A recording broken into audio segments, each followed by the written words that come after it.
What if the single most unbreakable law in all of physics isn't a wall? What if it's a warning? Speed of light. Speed of light. Light. The speed of light. We treat the speed of light like a cosmic speed limit, a number on a sign. 186,000 miles per second. Don't go faster. End of story. But what actually happens if something crosses that line? Does the universe just politely say no? Or does something far stranger kick in? Here's what we've got completely wrong about this rule. It's not that the universe puts up a wall. It's that the closer you get to light speed, the more the rules of the game start shifting around you. Time stretches, energy skyrockets, and the cost of going just a little bit faster climbs toward infinity. The universe doesn't just say no, it just makes yes impossibly expensive. And if you somehow pushed past that barrier, you wouldn't just be breaking a speed record, you'd be breaking reality. That's what this video is about. We're going to walk you through what Einstein's equations actually predict at light speed and beyond, why energy becomes your worst enemy, and what a theoretical faster than light object would do to the fabric of space and time. I'm calling this whole phenomenon the reality threshold, and once you understand it, you'll never think about speed the same way again. Let's start with what light speed actually feels like at a human scale. Light crosses about 186,000 miles every second. That's roughly the distance from New York to Los Angeles 76 times in 1 second.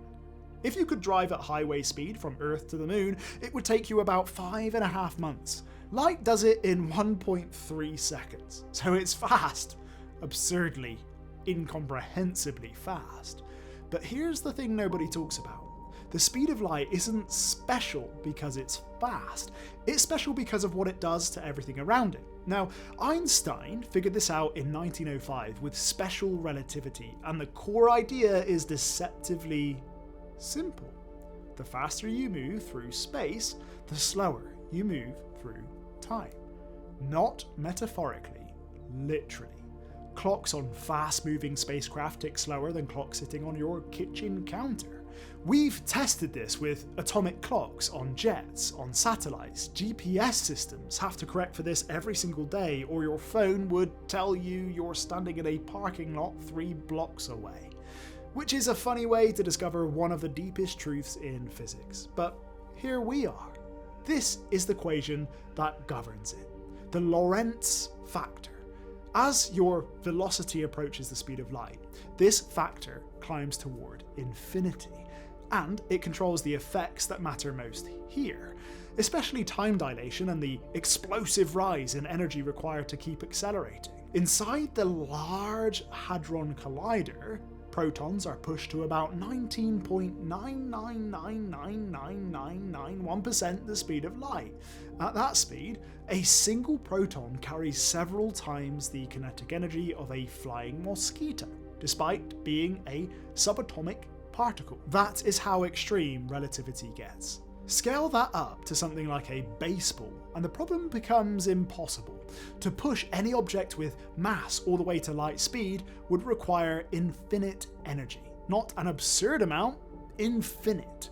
That is Einstein's real speed limit. Not a wall, but a price that rises without bound. The closer you get to light speed, the more energy the next tiny increase in speed demands, until for anything with mass, the bill can never be paid.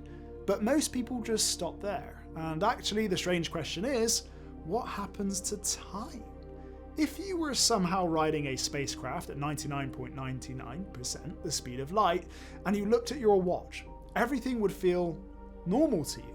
Your coffee would cool at the same rate, your heartbeat would feel steady. That is because, in your own frame, local time never feels distorted. But back on Earth, years would be flying by for every hour you experience. At 99.9999% light speed, 1 year for you would mean over 700 years back home. You'd return to a planet that had forgotten your name centuries ago, and right at the speed of light itself, something truly bizarre happens. Time, from the perspective of a photon, doesn't pass at all. A photon released from a star 8 billion light years away arrives at your eye, having experienced 0 elapsed time. For light, the entire history of the universe happens in a single instant. Now the question you're probably asking is, okay, but what if we go past it? What if something actually exceeds the speed of light? This is where the reality threshold gets genuinely unsettling.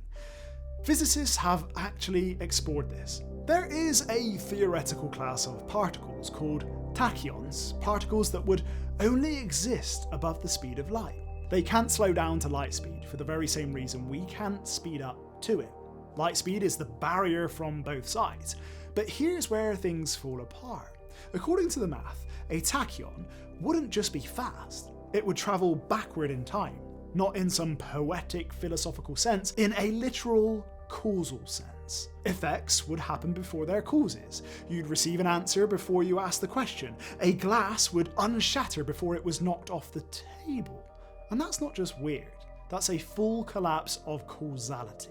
The entire structure that lets the universe make sense, the idea that something happens and then something else follows, just dissolves. Turns out, physicists have a name for one of the most extreme versions of this problem.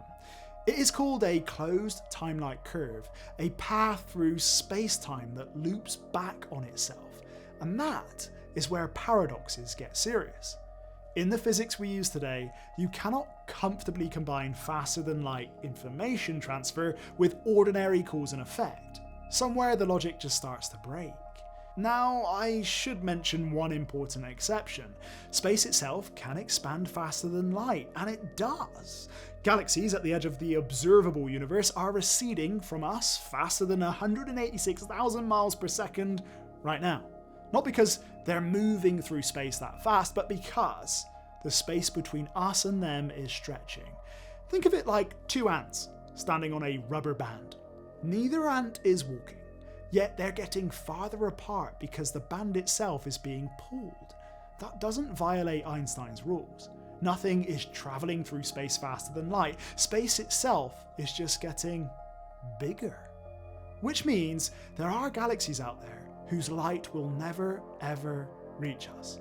They're beyond our cosmic horizon permanently. The universe is bigger than what we're allowed to see. So here's where we land, cosmonauts. The speed of light isn't just a number, it's the architecture of cause and effect. It's the reason before and after mean anything at all.